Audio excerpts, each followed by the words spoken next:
I never wanted the motel. It was never meant to be mine, but fate had a cruel sense of humor. When my parents died, I inherited everything: our family home, the aging roadside lodge, and the weight of secrets buried beneath its foundation. It sat just off a dead stretch of highway, a remnant of a long forgotten era. My grandfather built it during the golden age of Route 66, catering to travelers before the interstate made places like ours obsolete. The last decade had been nothing but a slow death for the business. It barely held on, and so did I. The truth was, I should have left a long time ago, but I didn't. Because of them. They came every 4 years, a family of 7, 4 adults, 2 teenagers, and a little girl. Always the same, always unchanged. No bookings, no calls ahead. They just arrived. My parents never questioned it. They never told me who they were, they only prepared. A room would be cleaned in advance, a date circled on the calendar, and on their last night, my father would replace the carpet. My mother would scrub the bathroom for hours. They worked in silence, never explaining the deep brown stains beneath the floorboards. I was expected to do the same. When my father passed away, my mother lasted only a few months before following him. And when she died, she left me a letter with strict instructions. Never refuse them, never ask questions, never leave a trace. And for the first time in my life, I had to check them in. It was an October evening when they arrived, 3 days later than expected. I had been waiting, watching the highway, wondering if something had changed. But as the sun bled into the horizon, their old station wagon rolled into the parking lot, headlights flickering from a dying battery. The doors opened in unison. The old man stepped out first, the patriarch, dressed in a gray suit that never wrinkled. His face was empty, expressionless, like a doll's. Behind him, the others followed, the middle-aged couple, the 2 teenagers, and the little girl. They never spoke to one another. They moved together fluidly like shadows peeling from the twilight. I swallowed hard and straightened behind the counter as the old man entered the office. His shoes barely made a sound on the wooden floor. He approached the desk, smiling without warmth. I tried to steady my hands as I reached for the key. Room 7? His eyes settled on me, cold and unmoving. Of course. His voice was as I remembered, flat, devoid of accent, ageless. I handed him the key, and for the first time, he hesitated. You're alone this year. My throat went dry. Yes. He didn't acknowledge my parents' deaths. He didn't ask what happened, but I saw something in his stare. Recognition. He already knew. Without another word, he turned and left. The others followed him into the room, except for one. The little girl. She stood at the counter, small hands resting on the wood, staring at the door that led into the kitchen. Can I help you? I asked. She didn't blink. Is she here? The hair on my arm stood up. Who? For the first time, she frowned. Her face twisted into something I had never seen from them before. Sadness. The teenage girl stepped forward and grabbed her wrist. The little girl resisted, her eyes locking onto mine. They're going to put me back, she whispered. They're going to put me back in the caves. A chill ran down my spine. What does that mean? She didn't answer. The teenage girl pulled her away, her grip tightening, and I watched as they disappeared into room 7. That night, I did what my parents had always done. I ignored the sounds, the creaking of footsteps above the floorboards, the faint muffled voices behind the walls, the scratching. I ignored the light that flickered from beneath their door, even though I knew they never turned it on. I ignored the smell, that sickly sweet scent, like rust and decay, wafting through the vents. And when the sun rose, they were gone. The only thing they left behind was blood. Not a little, not a stain, not a few drops. Gallons of it. The bathtub was full, then drained, leaving behind a thick, crimson film. The tiled floor was sticky, the carpet soaked, and beneath the floorboards, the wood had darkened from years of absorbing it. I cleaned like I was supposed to. I replaced the carpet like my father had done a dozen times before. I scrubbed the walls, the tub, the sink, the ceiling. And when I finally opened the small paper package they had left behind, just as my mother's letter had instructed, I found exactly what I expected. Cash. Enough to cover another 4 years. Enough to keep the motel running. But this time, I didn't put it in the safe. I held it in my hands, staring at the blood-soaked floor, and for the first time, I thought about leaving. Selling the motel, walking away. But then I heard it. A knock at the office door. Not a guest, not a traveler, someone who should not be here. I turned slowly, my breath catching in my throat. Through the glass, I saw him.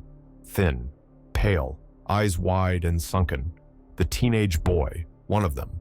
But this time, he was alone.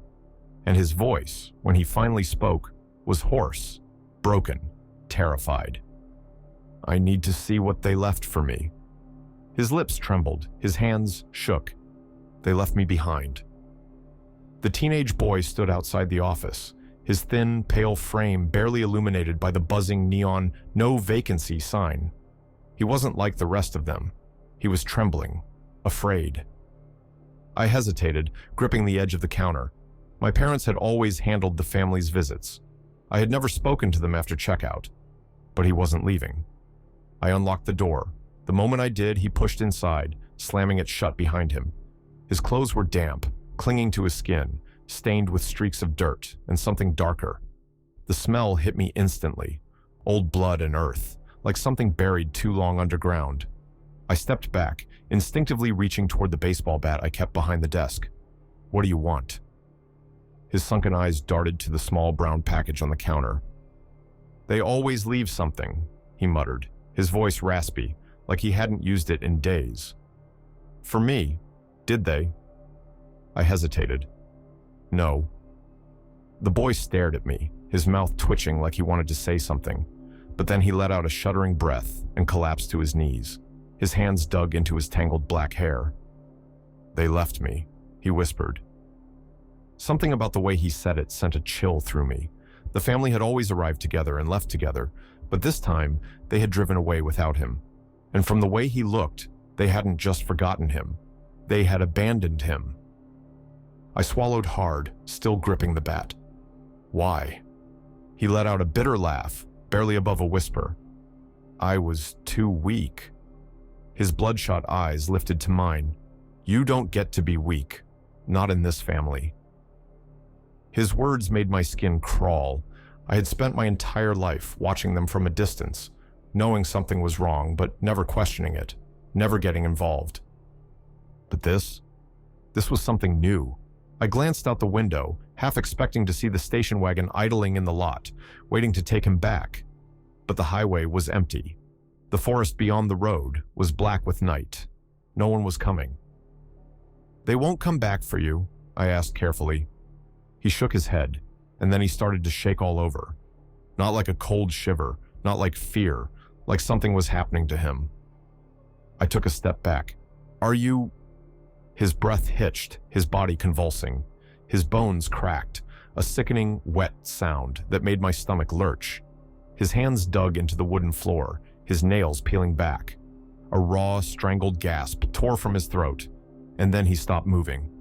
I stood frozen, bat raised, heart hammering. I didn't know what I had just witnessed. For a moment, the room was dead silent, and then slowly, he lifted his head. His breathing was ragged, uneven, but his eyes, they were darker now, sunken, wrong. The boy swallowed, staring at his hands, flexing his fingers as if testing them for the first time. And then, in a voice that was not quite his anymore, he whispered, "I need to feed." I bolted for the door. His inhuman scream echoed through the office, rattling the windows. The bat was useless. I knew that now. Whatever had happened to him, whatever he was becoming, he wasn't human anymore. Maybe he never had been. I ran outside, sprinting across the parking lot, my breath sharp and ragged in the cold night air. The motel was empty. No guests, no cars, just the vacant lot and the deep forest beyond.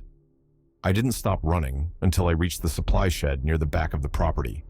My hands fumbled with the rusted lock, breath coming in short gasps. I forced it open, slammed the door shut behind me, and pressed my back against it. The silence outside was suffocating. Then, soft footsteps, right outside the shed. I clamped a hand over my mouth, heart hammering so loud I swore he could hear it. Slow, deliberate, searching. I could picture him, standing in the lot, head tilted, sniffing the air like an animal. I reached for the hunting knife my father had kept in here, fingers closing around the handle. Then, silence. I strained my ears. Nothing. I waited, counted the seconds, forced myself to breathe slow, steady. When I finally cracked the door open, he was gone. But in the distance, near the woods, I saw him, standing at the tree line, watching. His posture was wrong, his spine too rigid, his limbs too still, the way his head tilted unnatural. And then he took a step back into the trees and vanished. I stayed there, gripping the knife until my hands ached. My pulse refused to slow. Then, a whisper from the tree line, a voice so soft, I almost thought I imagined it. "You should have let me in." I didn't sleep that night. I locked myself inside the motel, checked every door, every window. Everything was still. Too still. I tried to convince myself that he was gone, that he had run. But I knew better. I felt him, watching, waiting. And when dawn finally broke, the sickly orange sunlight casting long shadows across the lot, I found something on the office doorstep, a trail of blood leading to the front door. And at the center of it, a half-eaten deer carcass, its throat torn open, its insides hollowed out, and written in dark, dripping letters across the wooden panels of the office wall. "You left me to starve." I stepped back, bile rising in my throat. He was still here, and he was still hungry. I backed away from the blood-stained words, my mind racing. What the hell was I supposed to do?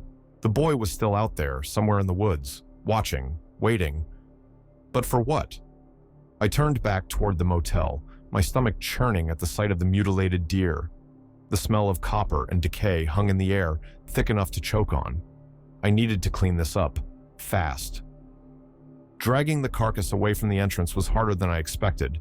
It was heavier than it looked, its limbs stiff with rigor mortis. Every second I spent touching it sent another wave of nausea through me, but I couldn't leave it there. Because if someone else saw this, if someone else realized what was happening here, I wouldn't have to worry about the boy. I'd have to worry about the police. I hauled it behind the old supply shed, a place my father used to dump scrap metal and busted furniture. It was far enough from the motel that no one would smell it for a while. I hoped. The moment I let go, my legs nearly gave out. I wiped my hands on my jeans, trying to ignore the stickiness clinging to my skin. The knife was still in my pocket, but it felt useless. If he came back, if he was hungry again, I wasn't sure a knife would do anything. I needed a plan. I needed to figure out what the hell he had become, and I needed to find out why the family had left him behind. The hours dragged by in unbearable silence. The motel was empty, the office phone dead, the highway barren. No guests, no cars, nothing but the slow decay of an abandoned place, waiting for something to wake it up again. I sat behind the front desk, flipping the knife over in my hands. The metal was dull, old, not enough. My mind kept circling back to the safe, the one my mother told me never to open except for the brown paper packages. I knew what was inside. Money, the kind that kept the motel running, kept us tied to the family's visits. But what if there was something else? Something they had never told me about? I went to the back office, my hands unsteady as I knelt in front of the heavy steel safe. The combination had been burned into my brain ever since I was a kid, but I had only ever opened it to store their payment, not to take anything out. I hesitated for only a second before twisting the lock. The door clicked open. Stacks of bundled cash sat neatly inside, wrapped in twine and aged paper. But beneath them, something unexpected. A small wooden box. I pulled it out carefully, brushing off the dust. The lid was carved with an unfamiliar symbol, deep and jagged, like something scraped into the wood with a knife. It looked old, older than the motel, maybe older than my grandfather. I pried it open. Inside, nestled against black velvet, was a gun, a revolver, and next to it, 6 handmade bullets. I picked one up, rolling it between my fingers. The tip was silver, polished to a dull shine. Silver bullets. My pulse hammered in my ears. My father had never owned a gun, not that I knew of, and he had never talked about needing one, which meant someone had left this here for me. Not my father, not my mother. Someone else, someone who knew. I loaded the gun with shaky hands, breathing through the rising panic. Silver meant something. It had to mean something. And if my parents had kept this hidden, then maybe they had known more than they ever let on. Maybe they had always been afraid. The sun was setting by the time I stepped outside again, the revolver tucked into the back of my jeans. I scanned the woods. He was still out there. I could feel it. I walked toward the edge of the trees, careful not to step too close. The motel lights flickered behind me, their glow barely reaching past the parking lot. The forest was dark. Too dark. I cleared my throat. I know you're there. Silence. I gripped the revolver tighter. You wanted me to see what you left, right? I saw it. The wind shifted, rustling the branches above. Then, a voice, software, right behind me. You took their gift. I spun, aiming the gun, but he was too fast. His hand clamped over my wrist, pushing the gun down before I could fire. His fingers were cold, like touching stone. I struggled, but his grip was inhumanly strong. He was different now. His skin was even paler than before, stretched tight over his bones. His eyes were black, the whites completely gone, and his teeth, sharp, jagged, not human anymore, not even close. You shouldn't have opened the safe, he whispered. I wrenched my arm free, stumbling back. What did they do to you? His lips curled, revealing too many teeth. What they did to all of us. I raised the revolver again. He laughed. Not a real laugh, not human. It was something broken, something wrong. You think that's going to save you? His voice was different now, deeper, hungrier. I tightened my grip. Silver kills things like you, doesn't it? His smile vanished, and for the first time, I saw it. Fear, even if just for a second. Then, he lunged. I fired. The gunshot roared through the empty lot, the recoil nearly knocking me back. He staggered, the bullet striking his shoulder. For a moment, he just stood there, his breath hitching, like he was confused. Then his legs gave out. He collapsed onto the pavement, gasping, clutching the wound like it was burning him from the inside out. I backed away, keeping the gun trained on him. My heart slammed against my ribs. He wasn't dead, but the silver worked. I didn't wait to find out what happened next. I ran. I ran back to the motel, slamming the door behind me. And outside, from the pavement, I heard him scream. Not in pain, in hunger. I stood behind the motel office door, my breath coming in ragged gasps. My fingers were still locked around the revolver, the silver bullet chambered, ready to fire again. But outside, the only sound was silence. I had shot him. The silver had done something. But he wasn't dead. That terrified me more than anything. I forced myself to peek through the blinds. The parking lot was empty. No sign of him. No blood. Just a bullet casing on the asphalt, gleaming under the flickering motel lights. I swallowed hard. Where the hell did he go? I spent the next hour locked in the office, pacing. The phone was dead, and even if it worked, who would I call? The sheriff? I could already hear that conversation in my head. Hey, remember that weird family that never ages? One of them turned into a monster and I shot him, but he disappeared, so... Yeah, send backup. Yeah, that wasn't happening. I needed to think, to figure out what I was dealing with. The silver worked, that much was clear, but if he wasn't dead, then where the hell had he gone? I glanced toward room 7, the family's room, the place where the blood always appeared, the place my parents had never let me clean. I had one chance to end this before the family came back, and I had a feeling the answers were inside that room. I grabbed the keys and made my way across the lot. The night air felt thicker, like the motel itself was holding its breath. Every step I took, I expected him to lunge from the shadows, to finish what he started. But the forest was still, the highway was silent, and room 7 was waiting. I unlocked the door. The air inside was stale, carrying the scent of cigarette smoke, old dust, and something else, something rotting beneath it all. I stepped inside, careful, gun raised. Everything was exactly as they left it. Beds neatly made, the television off, the bathroom door slightly ajar, as if inviting me inside. And the carpet? I knelt down, pressing my palm against the thick fabric. It felt wrong, like something beneath it was softer than it should be, like there was something underneath. My heart pounded. The trap door. The one my parents had never let me see. I grabbed the edge of the carpet and ripped it back. The wood beneath was darkened with years of stains, but that wasn't what made my stomach twist. There was a hatch, an old wooden panel with 2 rusted handles, sealed with heavy latches, leading downward. My hands were shaking as I unlocked it. I had to know. I had to see. The smell hit first. A wave of damp earth, decay, and something metallic. My stomach turned as I descended into the darkness, the revolver heavy in my hand. The wooden ladder creaked beneath my weight.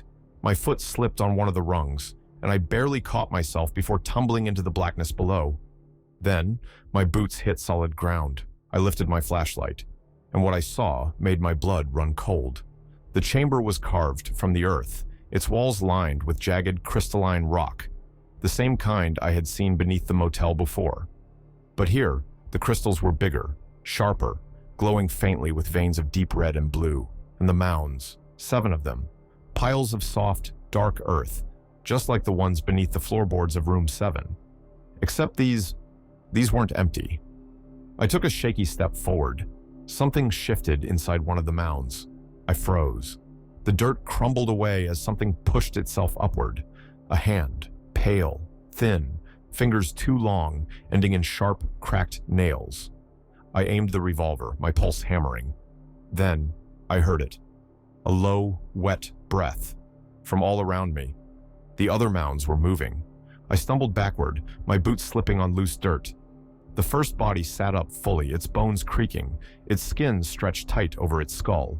Its mouth hung open, rows of needle-like teeth gleaming in the dim light. Its sunken black eyes locked onto me. It let out a low, rasping whisper, a sound I had heard before. I need to feed. My stomach dropped.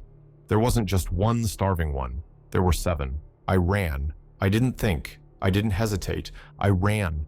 I lunged for the ladder just as the dirt erupted behind me, bodies clawing their way out of the earth. A hand snatched my ankle. Cold, bone-thin, unnatural strength. I kicked hard, my boot connecting with something solid. The grip loosened, and I scrambled up the ladder, my heart in my throat. The moment I hit the floor of room 7, I slammed the hatch shut and locked it.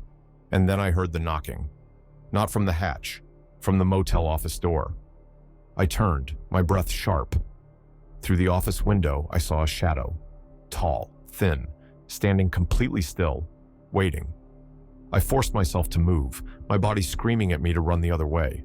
But I had to know. I had to see. I reached the office door, pulse hammering. And then, he spoke. Software whispered, "Let me in." I gripped the revolver, didn't answer, didn't move, and after a long, breathless moment, he laughed, low, cold, hungry. Then, just as suddenly as he had appeared, he stepped back into the darkness. And I was left standing there, my hands still hovering over the lock. Because now I knew the truth. The starving ones weren't waiting to be fed. They were waiting for me. I stood frozen at the office door, my fingers inches from the lock. He was gone, but his voice still echoed in my head. "Let me in." I knew if I had answered, if I had made a single sound, he wouldn't have left. He would have kept waiting, kept watching, because he knew sooner or later I would have to leave the motel. And when I did, he would be there, waiting. I spent the night awake, gripping the revolver, listening for any sound. The motel was too quiet. No wind, no hum of the neon sign. Even the trees beyond the road stood still, lifeless, like the whole world was holding its breath. But nothing came. No knocking, no voices, nothing. When the sun finally crept over the horizon, I forced myself to move. I needed answers. I needed to know why the family had left him behind, and the only place I was going to find them was inside that hatch. I waited until noon, when the light was at its peak, then went back to room 7. The carpet was still peeled back, the floorboards still stained. The hatch sat where I had left it, the latches locked. But now that I knew what was down there, it felt different. The wood seemed colder under my touch. The air around it felt heavier, like something was waiting on the other side. I crouched down and listened. Silence. I unlocked the first latch. Nothing. I unlocked the second. Still nothing. I held my breath and pulled the hatch open. The air that rushed out was stale, thick with rot and damp earth. But the chamber was empty. The mounds of dirt sat untouched. No bodies, no movement, no starving ones. My pulse pounded in my ears. Had they left? Had he left? I grabbed the flashlight and climbed down the ladder, forcing myself not to hesitate. The chamber looked exactly the same as before. 7 graves lined with jagged crystalline rock, the deep red veins inside them pulsing faintly like something alive. And at the center of the room, a box, not wood, not metal, something black and smooth like polished stone. It hadn't been there before. My chest tightened. Someone had left it for me. I knelt in front of the box, my hands shaking. It was cold to the touch, as if it had been sitting in ice. There was no latch, no lock, just a lid carved with a symbol that I had seen before. On the bullets, on the revolver, my family's mark. I pushed the lid open.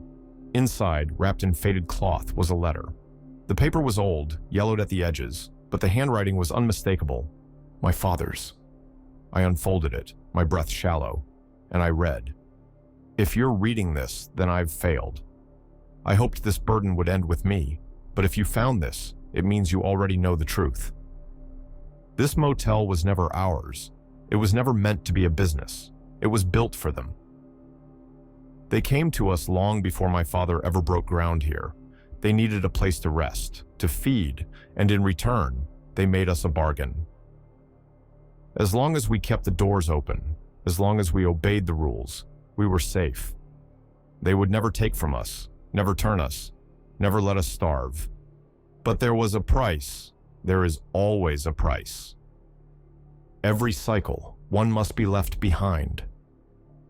One of their own, abandoned, cut off, doomed to starvation. And when they wither, when the hunger finally consumes them, they must be put down. By us. The words blurred as my vision swam. One must be left behind. That's why they had abandoned the boy. That's why he had turned into something worse. The family had sacrificed him to protect themselves, and it was my job to finish it. I clenched my fists, rage boiling in my chest. They had been using us, using my family. This motel wasn't just a feeding ground, it was a hunting ground, and now they were coming back. I folded the letter, shoved it into my pocket, and slammed the lid shut. My father had played by their rules, but I wouldn't. If they wanted a sacrifice, they weren't getting one. If they wanted to feed, they were going to starve. I climbed out of the chamber, sealing the hatch behind me. The weight in my chest was heavier now, because I knew what I had to do. I had to stop them before they came back. I had to end this. I grabbed my duffel bag from the office and loaded it with everything I had. The revolver, every silver bullet, a flashlight, a rusted can of gasoline from the supply shed, my father's letter. Then I walked straight to the forest, straight to where he was waiting. I didn't hesitate, didn't look back. I stepped past the tree line, into the shadows. And in the darkness, something moved, slow, deliberate. A figure emerging from behind the trees, thin, hollow, hungry. His black eyes gleamed. "You came back," he whispered. I raised the gun, and I pulled the trigger. The gunshot roared through the trees, splitting the silence like a crack of thunder. The boy jerked back, his body twisting unnaturally as the silver bullet tore into his chest. For a split second, I thought it was over, that he would drop, that the silver would finish what the family had started.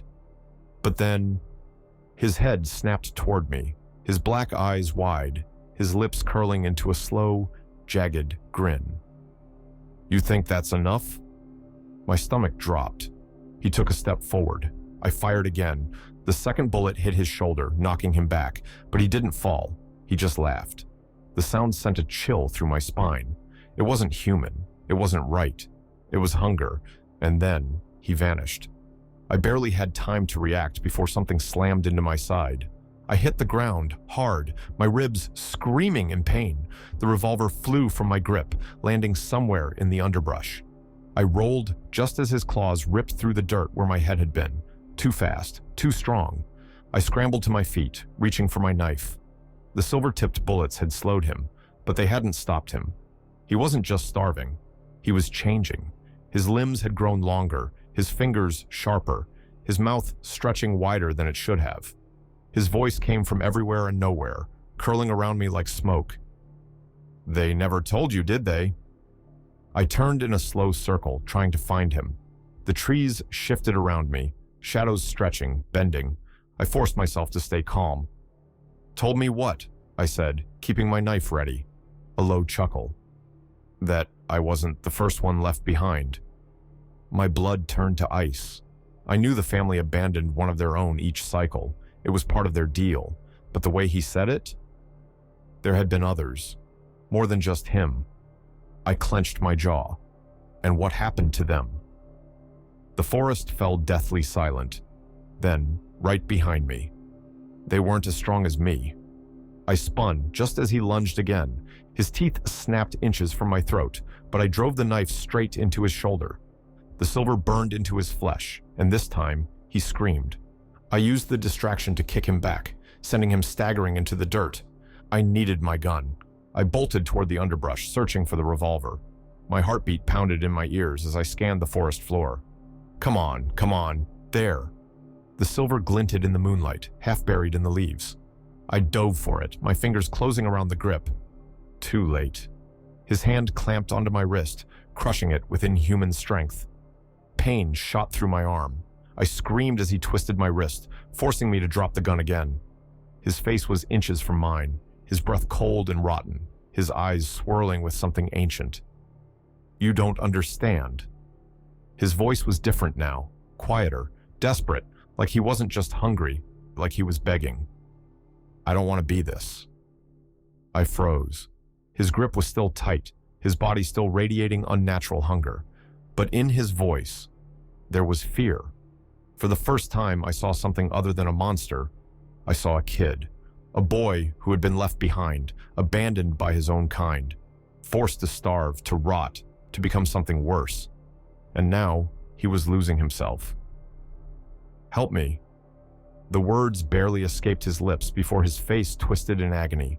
His body convulsed, his fingers digging into his own skin like he was trying to hold something back.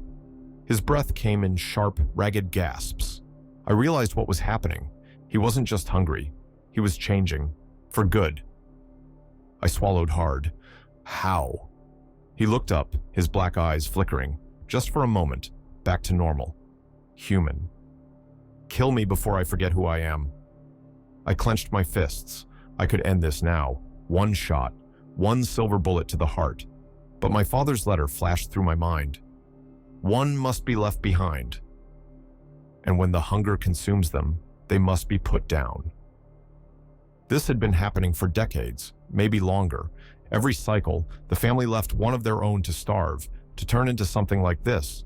And we were the ones forced to clean it up. It was a cycle, one that I couldn't keep going. I gritted my teeth. No. His body jerked violently, his limbs twitching, his bones cracking under his own weight. His voice twisted into something not his own. Then run. His back arched, and he let out a scream, not of pain, but of something else. A sound that shook the trees, that echoed through the forest. A call, something answered. The ground shifted beneath me. I felt it before I heard it.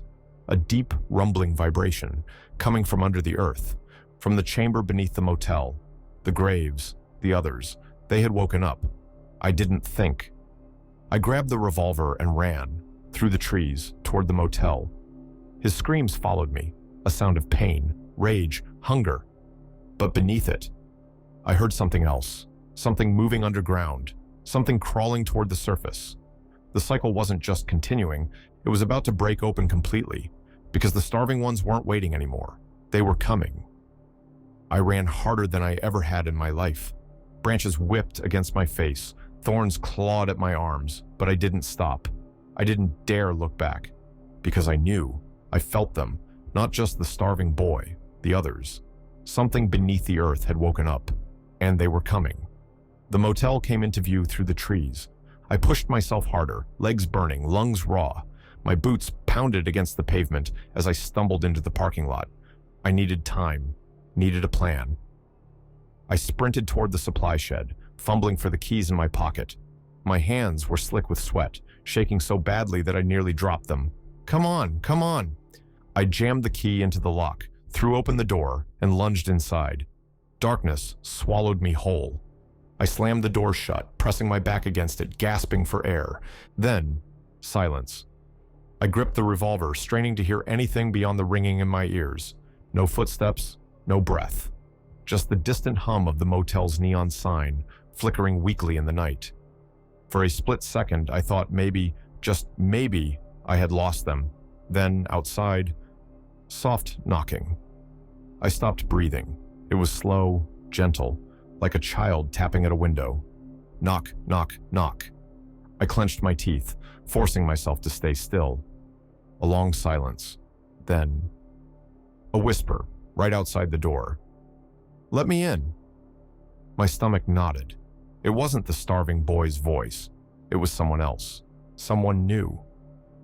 I squeezed the revolver tighter, backing further into the shed. My eyes adjusted to the dark, scanning the shelves.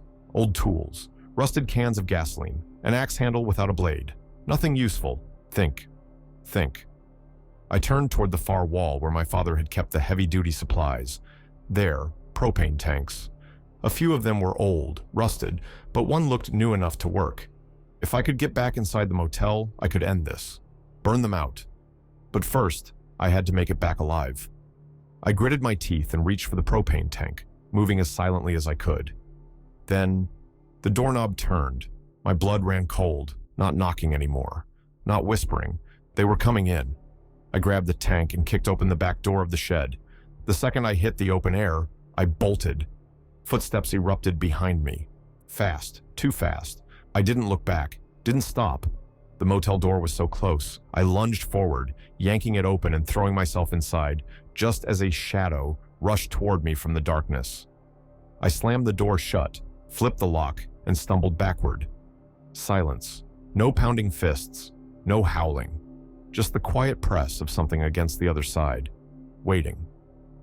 I stumbled to the back of the office, chest heaving. I needed to move fast. I dragged the propane tank toward the hallway, my mind racing. The hatch in room 7. That was where they were coming from. If I could seal it, trap them inside, I could... A voice cut through the silence. "You can't stop them." I spun, gun raised. The starving boy stood in the hallway, his chest still smoking from the silver bullet wound, his skin pale as death. But he wasn't attacking. He just watched me, like he was waiting. I kept my gun trained on him. Why the hell not? He didn't flinch. Because they've already crawled out. My blood turned to ice. I took a slow step toward the front window, my body moving before my brain could catch up. Outside Dash, figures stood at the edge of the parking lot. 7 of them, thin, hollow, eyes like black pits, fixed on the motel. They weren't moving yet, just watching, like they were waiting for something. My stomach twisted. "They're not like you," I said, my voice barely a whisper. The boy shook his head. "They were never supposed to wake up."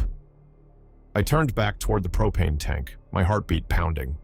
I had to do this now. I grabbed a roll of duct tape from the desk, forcing my hands to stay steady as I rigged the tank's release valve open. One spark. That's all it would take. The boy watched me work, his black eyes unreadable. "You can't win." I didn't stop. "I don't have to." He took a slow step forward. "You don't understand," he murmured. I met his stare. "Then make me." He was silent for a long moment. Then, "They don't stop. They never have." His voice was almost sad. "The cycle doesn't break. It just starts over." I gritted my teeth. "Not this time." I turned, grabbing a road flare from my father's emergency kit. The boy's breath hitched. "You don't know what you're doing."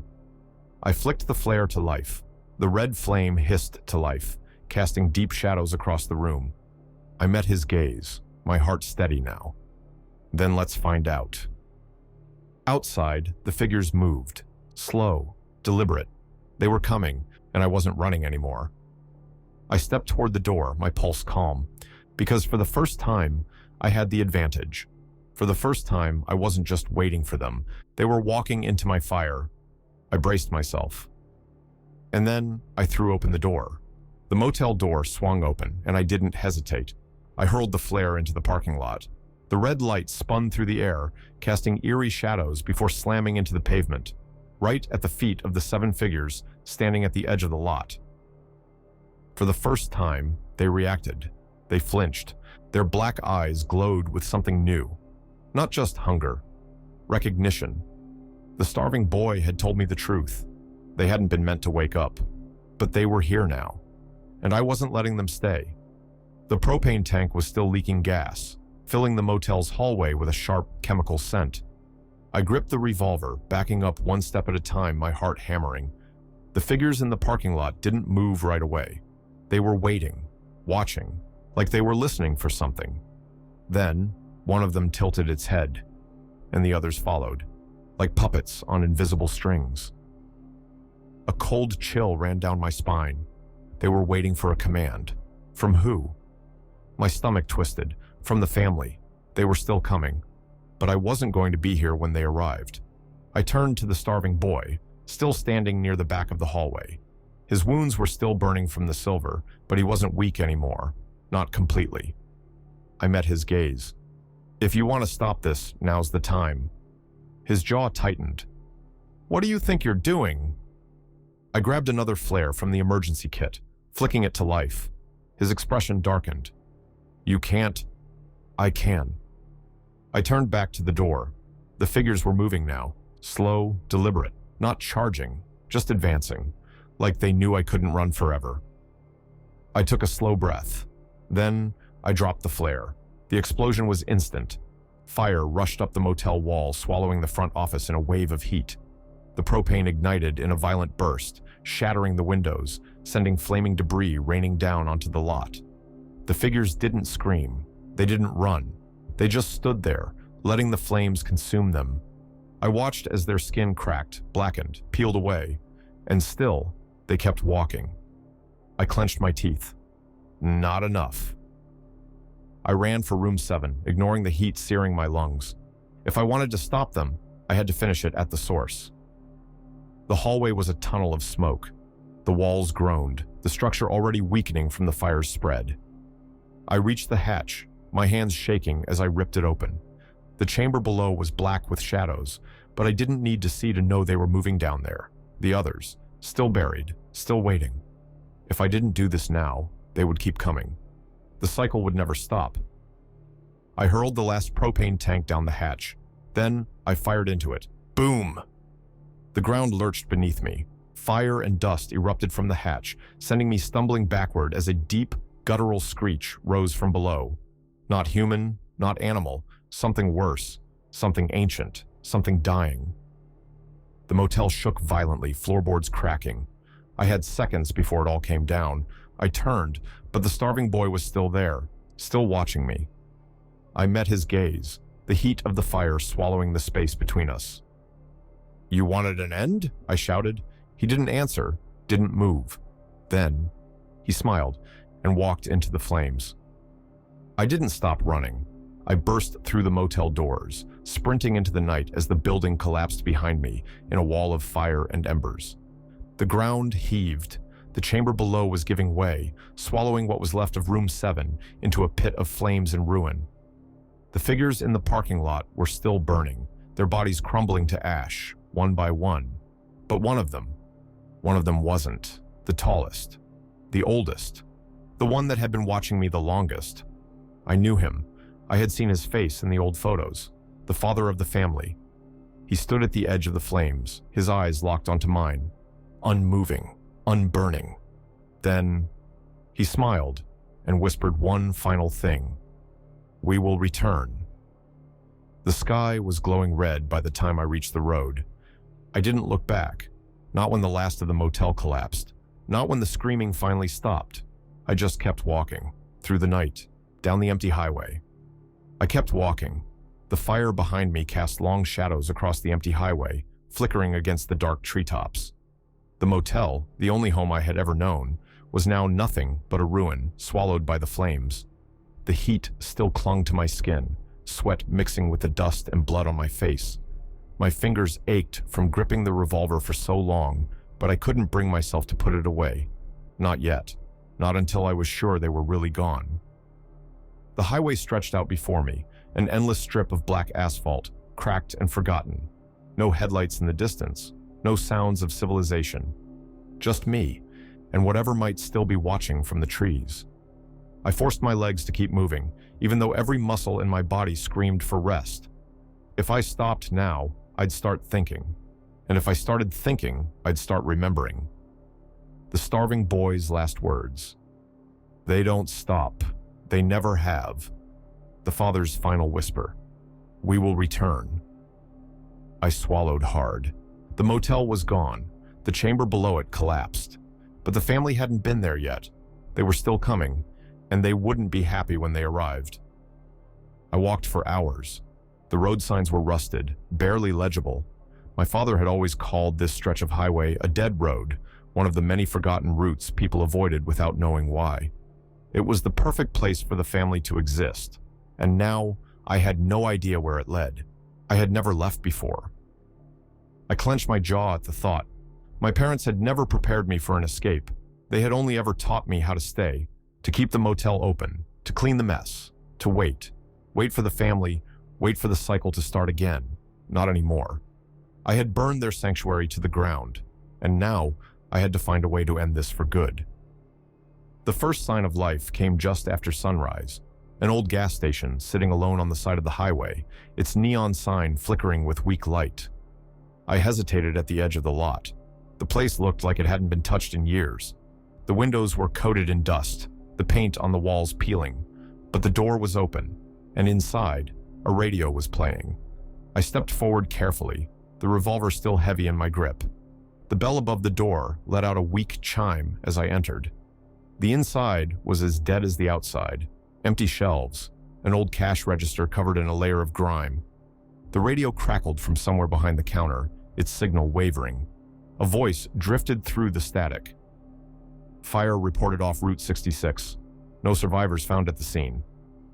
I stiffened. They had already found the motel. Someone had. My grip tightened on the gun. Who was looking for me? Before I could think about it too much, a voice called out from the back. We don't open till 10. I turned fast, aiming before I could stop myself. An old man stood in the doorway to the stockroom, arms raised in surrender. His face was lined with age, his white beard unkempt. He squinted at me, then at the gun. Son, you planning on robbing me? I exhaled sharply, lowering the revolver. No. The old man chuckled, stepping behind the counter. Shame. Ain't had a good robbery in years. I stayed where I was. Something felt off. His voice was calm, like he had been expecting me. His eyes flicked to the road behind me. Where you coming from? I hesitated. He didn't wait for my answer. Saw the smoke last night. He nodded toward the window. That was your place, wasn't it? I tensed. What do you know about that? The old man shrugged, wiping his hands on a rag. I know folks don't just burn down their family's business unless they got a damn good reason. He wasn't asking for details. He already knew. I took a slow step forward. Who are you? His expression darkened. I should be asking you the same. The tension settled thick between us. The old man watched me carefully, his eyes too knowing. I had spent my whole life at the motel, thinking it was the only place that mattered. But this guy, he wasn't surprised to see me, like he had been waiting. I exhaled, choosing my words carefully.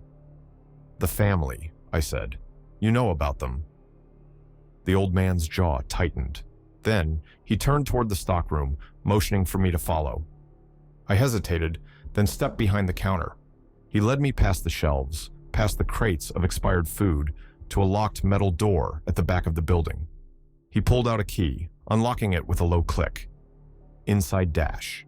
A wall of newspaper clippings, old photographs, scribbled notes, a map with red circles drawn across the country. I stepped closer, scanning the words. Missing persons, unexplained disappearances, every 4 years, everywhere the family had been. My mouth went dry. The old man crossed his arms. You're not the first to come looking for answers. I turned toward him, my pulse hammering. Then tell me, I said, how do I kill them? The old man sighed. You don't. I clenched my fists. That's not an option. He studied me for a long moment. Then he reached for something on the wall, a photo. He handed it to me without a word. I frowned, glancing down at it. The picture was old, faded with time, but I recognized the location immediately. The cave system near the motel, and standing at the entrance, the family. They looked exactly the same. Unchanged, unaging. Except for one thing. There was an eighth person in the photo, a man standing beside them, wearing a park ranger uniform. My breath caught in my throat. It was the father, the leader of the family, and before he was one of them, he had been human. I stared at the photograph, my grip tightening. The father, standing there, human. My stomach twisted. They weren't always like this. I looked up at the old man, his expression unreadable. How did it happen? His eyes darkened. You already know. I clenched my jaw. The realization settled in like a stone in my gut. The family didn't just feed on people, they turned them. The old man watched me carefully. If you go after them, you won't come back the same. I shook my head. I don't care. He exhaled sharply, then moved toward the back wall, pulling a long, dust-covered case from beneath the desk. He set it on the counter and flipped it open. Inside was a knife, the blade jagged, coated in something crystalline, the same strange mineral I had seen in the caverns. I reached for it. What is this? The old man's face was grim. Salted iron, pulled straight from the caves. I ran my fingers along the hilt. The metal was cold, almost hungry to the touch. This will kill them? I asked. The old man hesitated. Nothing truly kills them. I swallowed hard and took the knife anyway. The drive back to the caverns felt too quiet. The trees loomed over the road, their twisted limbs reaching toward me like grasping hands. I tried not to think about the hunger in my gut. The fire had almost swallowed me whole, yet I had kept moving, kept going, like something was pushing me forward. I shook the thought away and tightened my grip on the knife. I had a job to finish. I reached the abandoned ranger station just before dusk. The air felt thicker, heavier. The cave entrance was waiting for me. I took a deep breath and stepped inside. The deeper I went, the colder it got. The tunnels twisted unnaturally, as if they had changed since I was last here. But I wasn't alone. They were waiting. The father stood at the center, the others surrounding him. Behind them, my sister. I stopped in my tracks. Her black eyes locked onto mine. She stepped forward, voice soft. You don't have to run anymore. My grip tightened around the knife. This wasn't her, not anymore. I didn't come here to stay. The father tilted his head. And yet, you did. I swallowed hard. How did it happen to you? The father's smile widened. There was no moment, no sickness, no curse. His voice was calm, almost gentle. One day, I simply stopped being human. A chill ran through me. It wasn't a bite, wasn't a ritual. It was time. I moved first. I lunged at the father, driving the knife toward his chest. The blade sank in, deep. He didn't react. He just watched me. You think this is victory? His voice was unshaken. The others stepped closer. The knife was still lodged in his chest, but it wasn't killing him. It was only keeping him in place. You were never meant to break the cycle, he murmured. You were meant to continue it. The ground trembled. I turned toward the tunnels. The walls were moving, crumbling. Something was waking up. I yanked the knife free and ran. Boots slamming against stone, I tore through the tunnels as fire erupted behind me. The cavern was collapsing, but the family, they weren't running. They were smiling, like this was always supposed to happen, like I had just done exactly what they wanted. I had woken something up, and I had no idea what. I reached the exit just as the cavern gave way, flames consuming the tunnel behind me. I didn't stop running, not when the fire swallowed everything, not when the last of the cave caved in, not until I was back on the highway, alone. I kept walking. The motel was gone. The family was buried. But as I walked, my body felt wrong. I wasn't tired. I wasn't hungry for food. I swallowed hard, shaking the thought away. I had won. Hadn't I?